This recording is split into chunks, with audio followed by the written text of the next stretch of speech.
Hello friend, मैं सोम आर्या स्वागत करता हूं आपका ही अपने YouTube channel SK foundation tutorial में। फ्रेंड, आज की इस वीडियो लेक्चर में हम लोग देखने जा रहे हैं क्लास 10th का कुछ मोस्ट वीवीआई ऑब्जेक्टिव प्रश्न। और ये जो प्रश्न होने वाला है हमारा सब्जेक्ट इकोनॉमिक्स का होने वाला है। बिहार बोर्ड ने आज तक जितने भी इकोनॉमिक्स से संबंधित ऑब्जेक्टिव क्वेश्चन को अपने एग्जाम में किया है, आज हम उसी क्वेश्चन का हम लोग आंसर देखने वाले हैं। और यहाँ पर आप सभी को 100% राइट आंसर बताया जाता है ना फ्रेंड। तो चलिए बिना वक्त गवाएं अपने वीडियो को शुरू करते हैं। यदि उससे पहले आप सभी से मेरा छोटा सा रिक्वेस्ट है कि यदि वीडियो आपको पसंद आए तो इसे लाइक कीजिए, कमेंट कीजिए और अपने दोस्तों में अधिक से अधिक शेयर कीजिए। चलिए हम लोग अपने क्वेश्चन स्क्रीन पर चलते हैं। आज का हमारा पहला प्रश्न है, आर्थिक विकास का तीसरा क्षेत्र क्या है? तो आर्थिक विकास का जो तीसरा क्षेत्र है वो क्या है? सेवा क्षेत्र है। आर्थिक विकास का तीसरा क्षेत्र क्या है? सेवा क्षेत्र है। नेक्स्ट क्वेश्चन को लोग बढ़ते हैं। अगले क्वेश्चन हमारे पास है, भारत में योजना आयोग का गठन कब किया गया था? तो भारत में जो योजना आयोग का जो गठन है वो कब किया गया था? तो भारत में योजना आयोग का गठन 15 मार्च 1950 को किया गया था। कब किया गया था? 15 मार्च 1950 को किया गया था, यानी A is the right answer. Next question को हम बढ़ते हैं, भारत की आर्थिक व्यवस्था कैसी है? तो भारत की जो आर्थिक व्यवस्था वो कैसी है? भारत की आर्थिक व्यवस्था क्या है? मिश्रित है, ठीक ना। भारत की आर्थिक व्यवस्था क्या है? मिश्रित है, यानी पूंजीवादी और समाजवादी और साथ ही पूंजीवादी समाजवादी अर्थव्यवस्था क्या है? मिश्रण है भारत का अर्थव्यवस्था, ठीक। अगले क्वेश्चन को लोग बढ़ते हैं। अगला क्वेश्चन हमारे पास है, एक समाजवादी अर्थव्यवस्था में सर्वाधिक बल किस पर दिया जाता है? बोल रहा है कि एक समाजवादी अर्थव्यवस्था में जो है सबसे अत्यधिक बल किस पर देते हैं? तो एक समाजवादी अर्थव्यवस्था में जो होता है सबसे अत्यधिक बल किस पर देते हैं? तो लोक कल्याण के लिए, क्योंकि नाम ही क्या है? समाजवादी अर्थव्यवस्था। नाम ही क्या है? समाजवादी अर्थव्यवस्था। तो समाजवादी अर्थव्यवस्था हम लोग किस पर अधिक ध्यान देते हैं? तो लोक कल्याण पर हम लोग क्या करते हैं? अधिक से अधिक ध्यान देते हैं। अगले क्वेश्चन के लोग बढ़ते हैं। अगले क्वेश्चन हमारे पास है, भारतीय योजना ओ सॉरी फ्रेंड, हाँ। अगले क्वेश्चन हमारे पास है कि भारतीय योजना आयोग के प्रथम अध्यक्ष कौन थे? तो भारतीय योजना आयोग के जो प्रथम अध्यक्ष थे वो कौन थे? पंडित जवाहरलाल नेहरू थे। फ्रेंड, आपको एक रोचक बात बता दें कि हमारे पास योजना आयोग का जो गठन हुआ था, है ना, 15 मार्च 1950 का, उसका पदेन सचिव जो होता है वो कौन होता है? पदेन सचिव जो होता है वो प्रधानमंत्री ही होते हैं। कौन होते हैं? प्रधानमंत्री होते हैं। अब ऐसा नहीं है कि पंडित जवाहरलाल नेहरू अभी का होंगे पदेन सचिव, ऐसा नहीं है, ठीक ना।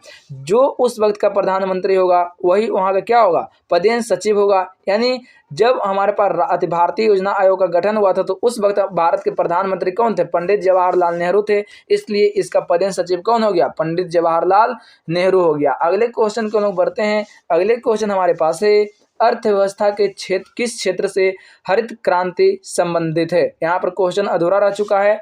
हमारा जो अगला क्वेश्चन है वो है, अर्थव्यवस्था किस क्षेत्र से हरित क्रांति संबंधित है? ठीक ना, हरित क्रांति संबंधित है। तो हरित क्रांति किस अर्थव्यवस्था से संबंधित है? तो वो जो हमारा संबंधित है किससे है? वो संबंधित है प्राथमिक क्षेत्र से, ठीक ना, क्योंकि प्राथमिक क्षेत्र को हम लोग कहते हैं कृषि क्षेत्र।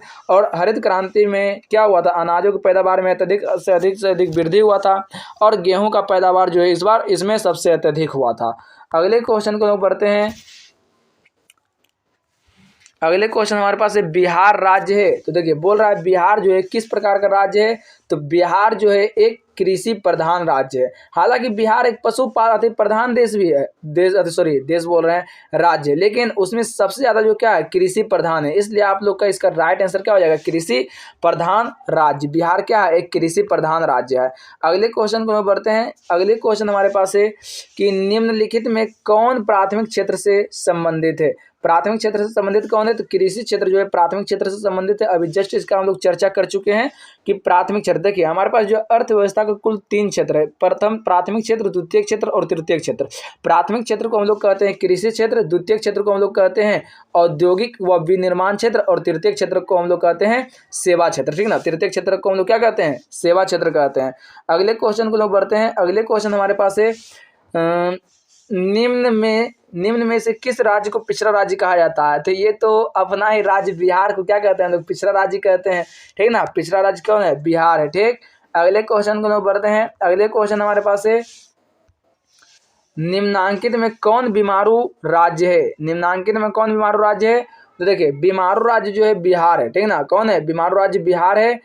और आपको बता दें इसका ट्रिक याद रखने, क्योंकि कभी कभी 2 नंबर में पूछ देता है कि 5 बीमारू राज्य का नाम बताएं या फिर 4 बीमारू राज्य का नाम बताएं, तो आपका इसी से क्या होता है, बीमारू राज्य का हमारा नाम निकल जाता है, ठीक ना। इसी से देखिए BI से क्या हो गया? बिहार हो गया, ठीक ना। BI से क्या हो गया? बिहार हो गया, ठीक ना। M से क्या हो गया? मध्य प्रदेश हो गया, ठीक ना। M से क्या हो गया? मध्य प्रदेश हो गया। A से क्या हो गया? अरुणाचल प्रदेश हो गया, ठीक ना। A से हमारा अरुणाचल प्रदेश हो गया, ठीक ना। AR से अरुणाचल प्रदेश, और U से क्या हो गया? उड़ीसा हो गया, ठीक ना। U से क्या हो गया? उड़ीसा हो गया। तो ये सब क्या है? हमारे बीमारू राज्य के अंतर्गत आता है। अगले क्वेश्चन को बढ़ते हैं। बोल रहा निम्न में कौन बीमारू राज्य है, ठीक ना। तो बीमारू राज्य देखिए अभी जस्ट बताए हैं, बीमारू राज्य क्या है? इनमें से सभी हो जाएगा। बिहार भी बीमारू राज्य है, मध्य प्रदेश भी बीमारू राज्य है, और उड़ीसा भी क्या है? बीमारू राज्य है। अभी देखिए, क्योंकि देखिए इससे स्ट्रिक हो गया। BI से बिहार, ठीक ना। M से मध्य प्रदेश, AR से अरुणाचल प्रदेश मेन है, और U से उड़ीसा, ठीक। ये क्या है? बीमारू राज्य के अंतर्गत आता है। अगले क्वेश्चन हमारे पास है, योजना आयोग को भंग कर कौन सा आयोग बनाया गया, ठीक ना। तो हम लोग जो अभी पढ़े हैं, योजना आयोग 15 मार्च 1950 में जिसका गठन किया गया है, उसको अब क्या किया गया? भंग कर दिया गया, और उसके स्थान पर कौन सा आयोग लाया गया है? नीति आयोग लाया गया है। योजना आयोग को भंग करके कौन सा आयोग लाया गया है? नीति आयोग लाया गया है। नेक्स्ट क्वेश्चन को बढ़ते हैं। राष्ट्रीय विकास परिषद का गठन कब हुआ था? तो राष्ट्रीय विकास परिषद का जो गठन हुआ था वो कब हुआ था? तो वो 1952 में हुआ था, ठीक ना। राष्ट्रीय विकास परिषद का गठन कब हुआ था? 1952 में हुआ था। नेक्स्ट क्वेश्चन हमारे पास है, जिस देश की राष्ट्रीय आय, क्या बोल रहा है? जिस देश की राष्ट्रीय आय या प्रति व्यक्ति आय, जिस देश का राष्ट्रीय आय प्रति व्यक्ति आय अधिक होता है वह देश क्या कहलाता है? वह क्या कहलाएगा? विकसित कहलाएगा। जिस देश का राष्ट्रीय आय प्रति व्यक्ति आय अत्यधिक होगा वो क्या कहलाएगा? विकसित देश कहलाएगा। क्या कहलाएगा? विकसित देश कहलाएगा। देश में कितने विशेष आर्थिक क्षेत्र विकसित है? बोल रहा है कि हमारे जो देश भारत है उसमें से कितना विशेष आर्थिक क्षेत्र है, ठीक ना। तो वो कितना है? 7 विशेष आर्थिक क्षेत्र है। आप लोग को कमेंट बॉक्स में बताना है कि फाल्टा विशेष आर्थिक क्षेत्र कहाँ है, ठीक ना। फाल्टा विशेष आर्थिक क्षेत्र कहाँ है? फाल्टा विशेष आर्थिक क्षेत्र कहाँ है? आप लोग को कमेंट सेक्शन में इसका आंसर देना है कि फाल्टा विशेष आर्थिक क्षेत्र कहाँ है, ठीक। अगले क्वेश्चन को बढ़ते हैं। भारत में नीति आयोग की स्थापना कब हुई थी? तो भारत में जो नीति आयोग का स्थापना हुआ था वो कब हुआ था? 1 जनवरी 2015 को हुआ था, ना। भारत में नीति आयोग का स्थापना कब हुआ था? 1 जनवरी 2015 को हुआ था। नेक्स्ट क्वेश्चन हमारे पास है, कौन बीमारू राज्य नहीं है? तो बीमारू राज्य कौन नहीं है? अभी जस्ट बताएं, ट्रिक याद कर लीजिए। BI से बिहार तो बीमारू राज्य है, M से मध्य प्रदेश भी बीमारू राज्य है, U से उड़ीसा भी बीमारू राज्य है। तो कर्नाटक क्या है? हमारे बीमारू राज्य के अंतर्गत नहीं आता है, इसलिए इसका राइट आंसर क्या हो जाएगा? ऑप्शन नंबर C हो जाएगा। यदि फ्रेंड आप लोग को यह वीडियो पसंद आ रहा है तो इसे लाइक कीजिए, कमेंट कीजिए और अपने दोस्तों में अधिक से अधिक शेयर कीजिए। अगले क्वेश्चन हमारे पास क्या है कि किस क्षेत्र को द्वितीयक क्षेत्र कहा जाता है? तो जस्ट पीछे बता चुके हैं। उद्योग व विनिर्माण से संबंधित क्षेत्र को क्या कहते हैं? द्वितीयक क्षेत्र कहते हैं। प्राथमिक क्षेत्र को क्या कहते हैं? कृषि क्षेत्र कहते हैं। और तृतीयक क्षेत्र को क्या कहते हैं? सेवा क्षेत्र कहते हैं। नेक्स्ट क्वेश्चन हमारे पास है, निम्न में से कौन सा देश में मिश्रित अर्थव्यवस्था है? कौन से देश में मिश्रित अर्थव्यवस्था, ठीक। कौन से देश में मिश्रित अर्थव्यवस्था? तो भारत अपना है देश। भारत में क्या है? मिश्रित अर्थव्यवस्था है, जो कि समाजवादी और पूंजीवादी अर्थव्यवस्था के क्या है? मिश्रण है, ठीक है ना। समाजवादी और पूंजीवादी अर्थव्यवस्था क्या है? मिश्रण है। अगला क्वेश्चन हमारे पास है, भारत में सेवा क्षेत्र का सामान्यतः कितने भागों में बांटा गया, ठीक ना। तो भारत में सेवा क्षेत्र को सामान्यतः कितने भागों में बांटा गया है? 2 भाग में बांटा गया है। भारत में सेवा क्षेत्र को कितने भाग में बांटा गया है? 2 भाग में बांटा गया है, एक सरकारी सेवा और एक गैर सरकारी सेवा, ठीक ना। एक सरकारी सेवा हो जाता है और एक क्या हो जाता है? गैर सरकारी सेवा हो जाता है। अगला क्वेश्चन हमारे पास है, प्राथमिक क्षेत्र में कौन सी आर्थिक क्रिया शामिल है? प्राथमिक क्षेत्र में क्या है? तो कृषि भी शामिल है, खनन कार्य भी शामिल है, पशुपालन भी शामिल है। इनमें से सभी हो जाएगा। इसका right answer option number D, ठीक ना। इसका राइट आंसर क्या हो जाएगा? ऑप्शन नंबर डी, इनमें से सभी हो जाएगा। नेक्स्ट क्वेश्चन को लोग बढ़ते हैं। अगले क्वेश्चन हमारे पास क्या है? 2011 की जनगणना के अनुसार भारत की आबादी कितनी थी? तो 2011 की जनगणना के अनुसार जो है भारत की आबादी कितना थी? 121 करोड़ थी। आप लोग को कमेंट सेक्शन में बताना है कि 2000 में जब जनगणना हुआ था तो उस वक्त भारत की आबादी कितनी थी, ठीक ना। 2000 में भारत की आबादी कितनी थी। अगला क्वेश्चन हमारे पास है, समाजवादी अर्थव्यवस्था का गुण है, तो समाजवादी अर्थव्यवस्था का गुण क्या है? सामाजिक कल्याण, समाज का कल्याण करना, ठीक ना। समाजवादी अर्थव्यवस्था का क्या गुण है? तो समाज का कल्याण करना।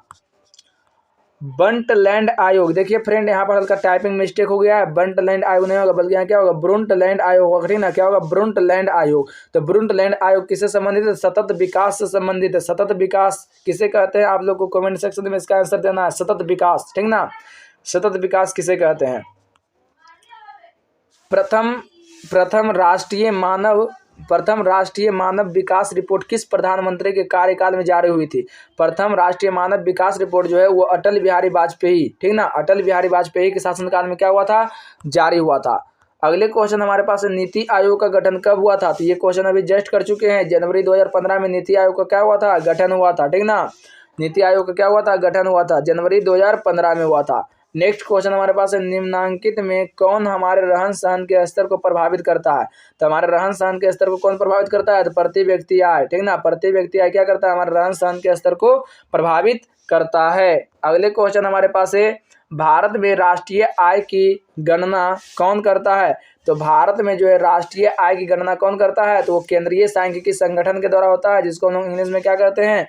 CSO कहते हैं। क्या कहते हैं? CSO कहते हैं। अगले क्वेश्चन हमारे पास है, भारत की राष्ट्रीय आय का सर्वप्रथम अनुमान किसने लगाया था? तो भारत की राष्ट्रीय आय का अनुमान सर्वप्रथम दादा भाई नौरोजी लगाया था। आप लोग को कमेंट सेक्शन में इसका आंसर देना है कि भारत की प्रथम राष्ट्रीय आय का जो अनुमान दादा भाई नौरोजी लगाया था वो कितना रुपया लगाया था, ठीक ना। कितना रुपया लगाए थे, इसका आंसर आप लोग को कमेंट सेक्शन में देना है आंसर, ठीक। नेक्स्ट क्वेश्चन हमारे पास क्या है, भारत में किस राज्य की प्रति व्यक्ति आय सबसे अधिक है? तो देखिए भारत के जो गोवा राज्य है इसका प्रति व्यक्ति आय क्या है? सबसे अत्यधिक है, ठीक ना। भारत में किस राज्य की प्रति व्यक्ति आय सबसे अत्यधिक है? तो गोवा की। नेक्स्ट क्वेश्चन हमारे पास है, भारत में वित्तीय वर्ष होता है, तो भारत में वित्तीय वर्ष किसको कहते हैं? तो 1 अप्रैल से 31 मार्च को लोग क्या कहते हैं? वित्तीय वर्ष। भारत में वित्तीय वर्ष किसको कहते हैं? 1 अप्रैल से 31 मार्च को कहते हैं, ठीक। नेक्स्ट क्वेश्चन हमारे पास है, बिहार के किस जिले की प्रति व्यक्ति आय सबसे अधिक है? बिहार के किस जिले की प्रति व्यक्ति आय सबसे अत्यधिक है? तो पटना का क्या है? सबसे अत्यधिक है, और जनसंख्या भी पटना में क्या है? सबसे ज्यादा है। जिस देश की राष्ट्रीय आय अधिक होती है वह देश क्या कहलाता है? तो जिस देश का राष्ट्रीय आय अधिक होगा वो क्या देश क्या कहलाएगा? विकसित कहलाएगा, है ना। क्या कहलाएगा? विकसित कहलाएगा। अगले क्वेश्चन की ओर बढ़ते हैं। अगले क्वेश्चन हमारे पास है, भारत में प्रति व्यक्ति आय सबसे कम किस राज्य का है?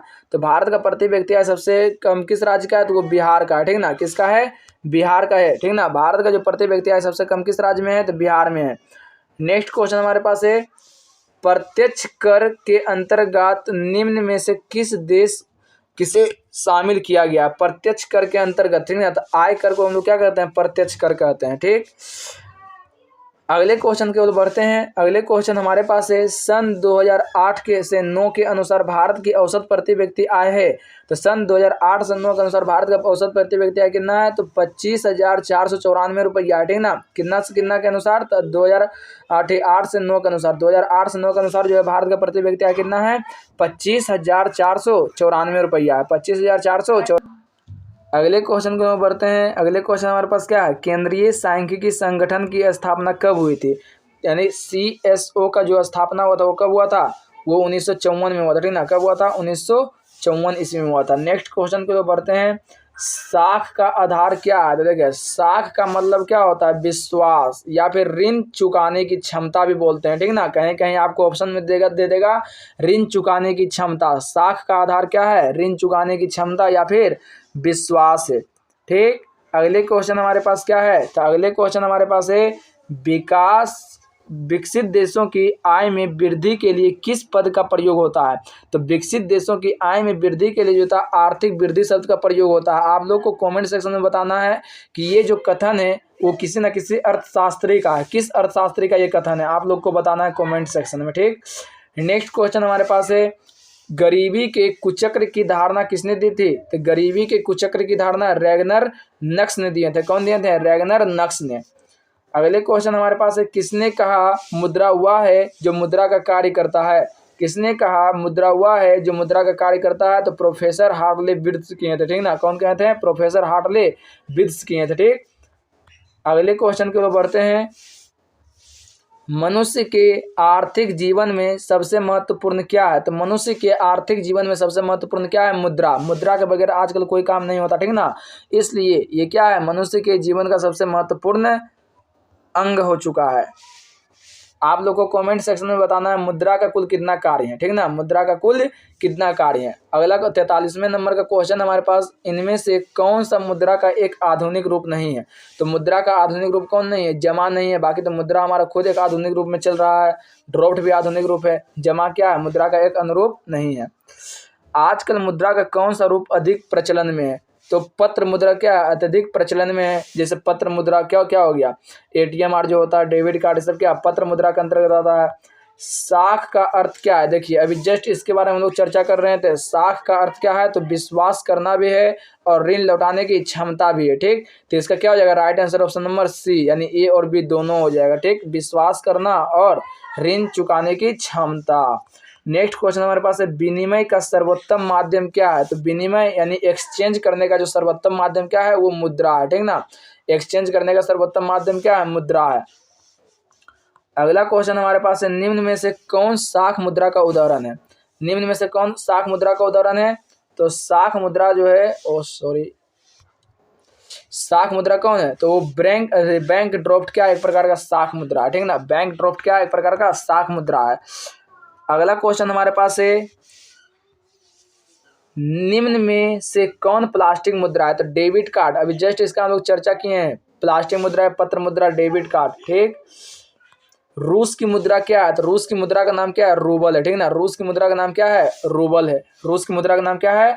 रूबल है। स्वीडन की मुद्रा क्या है? तो क्रोना। स्वीडन की मुद्रा क्या है? क्रोना है, ठीक ना। स्वीडन की मुद्रा क्या है? क्रोना है। अगला क्वेश्चन हमारे पास है, भारत की वित्तीय राजधानी किस शहर को कहा जाता है? तो मुंबई को क्या कहते हैं हम लोग? भारत का वित्तीय राजधानी कहते हैं। मुंबई को क्या कहते हैं? भारत का वित्तीय राजधानी कहते हैं। अगले क्वेश्चन को लोग बढ़ते हैं, भारत में करेंसी नोट कौन जारी करता है? तो भारत में जो करेंसी नोट जो है वो कौन जारी करता है? Reserve bank of India. आप लोग को बताना है कमेंट सेक्शन में कि 2 रुपया का नोट भारत में कौन जारी करता है, ठीक ना। 2 रुपया का नोट भारत में कौन जारी करता है? यदि आप लोग को इसका पीडीएफ नोट्स पूरा फ्री चाहते हैं आप लोग, तो आप हमारे टेलीग्राम चैनल से ज्वाइन हो सकते हैं। मेरा टेलीग्राम चैनल का नाम एसके फाउंडेशन ट्यूटोरियल, सर्च कीजिए टेलीग्राम पे, या फिर हम अपने चैनल के अबाउट सेक्शन में टेलीग्राम चैनल का लिंक दे चुके हैं। वहाँ पर आप जाकर हमारे टेलीग्राम चैनल से ज्वाइन हो सकते हैं और फ्री पीडीएफ नोट्स को प्राप्त कर सकते हैं। अगले क्वेश्चन को हम बढ़ते हैं, भारतीय मुद्रा बाजार में किस प्रकार के ऋण का लेन देन होता है? तो भारतीय मुद्रा बाजार जो है हमारे पास, उसमें किस प्रकार का ऋण का लेन देन होता है? तो वहाँ पर होता है अल्पकालीन ऋण भारतीय मुद्रा बाजार में, और भारतीय पूंजी बाजार में दीर्घकालीन ऋण। अगर जो भारतीय पूंजी बाजार का बात करेगा तो दीर्घकालीन, और भारतीय मुद्रा बाजार में अल्पकालीन ऋण।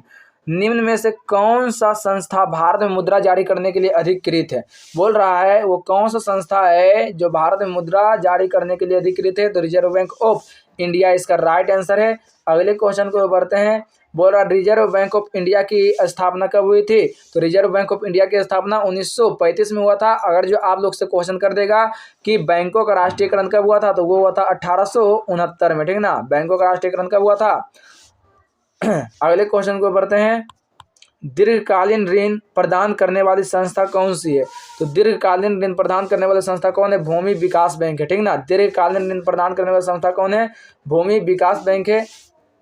अगला क्वेश्चन हमारे पास है, भारत का केंद्रीय बैंक कौन है? तो भारत का केंद्रीय बैंक कौन है? तो रिजर्व बैंक ऑफ इंडिया है। भारत का केंद्रीय बैंक कौन है? रिजर्व बैंक ऑफ इंडिया है। अगला क्वेश्चन हमारे पास है, वाणिज्य बैंकों का राष्ट्रीयकरण। देखिए ये जो हम अभी बता दिए थे 1869, नहीं ये नहीं, 1869 इसका राइट आंसर नहीं है, ये 1969। बैंकों का जो राष्ट्रीयकरण हुआ था कब हुआ था? 1969 में हुआ था, ठीक ना। बैंकों का राष्ट्रीयकरण कब हुआ था? 1969 में हुआ था। अगले क्वेश्चन को बढ़ते हैं, निम्न में कौन सा संस्थागत वित्तीय संस्था है? तो संस्थागत वित्तीय संस्था कौन है? तो व्यावसायिक बैंक क्या है? एक प्रकार का संस्थागत वित्तीय संस्था है। अगले क्वेश्चन हमारे पास है, नोबेल पुरस्कार से सम्मानित बांग्लादेशी अर्थशास्त्री कौन है? तो नोबेल पुरस्कार से किसको सम्मानित किया गया था? प्रोफेसर मोहम्मद यूनुस को सम्मानित किया गया था नोबेल पुरस्कार से। ये जो रहा फ्रेंड, आज तक हमारे बिहार बोर्ड इकोनॉमिक्स से, ठीक ना, इकोनॉमिक्स से जितने भी क्वेश्चन ऑब्जेक्टिव टाइम में पूछा था, उस क्वेश्चन को आज की इस वीडियो सेशन में हम लोग कवर किए हैं, और हमें उम्मीद है कि इससे बहुत सारे क्वेश्चन आपके एग्जाम में टकराएंगे। और ये जो हमारा पार्ट 3 वीडियो था, पहले पार्ट में हम लोग हिस्ट्री का टोटल क्वेश्चन को किए हैं, दूसरे पार्ट में ज्योग्राफी का किए हैं और तीसरे पार्ट में हम लोग इकोनॉमिक्स का किए हैं। ठीक, अगले अगले जो हमारे पार्ट आएगा उसमें सभी सब्जेक्ट से क्या आएगा, मिक्स क्वेश्चन आएगा। ठीक ना, सभी सब्जेक्ट से क्या हो जाएगा, मिक्स क्वेश्चन। यदि आपको यह वीडियो पसंद आया तो इसे लाइक कीजिए, कमेंट कीजिए और अपने दोस्तों में अधिक से अधिक शेयर कीजिए। तब तक के लिए धन्यवाद। जय हिंद, जय भारत।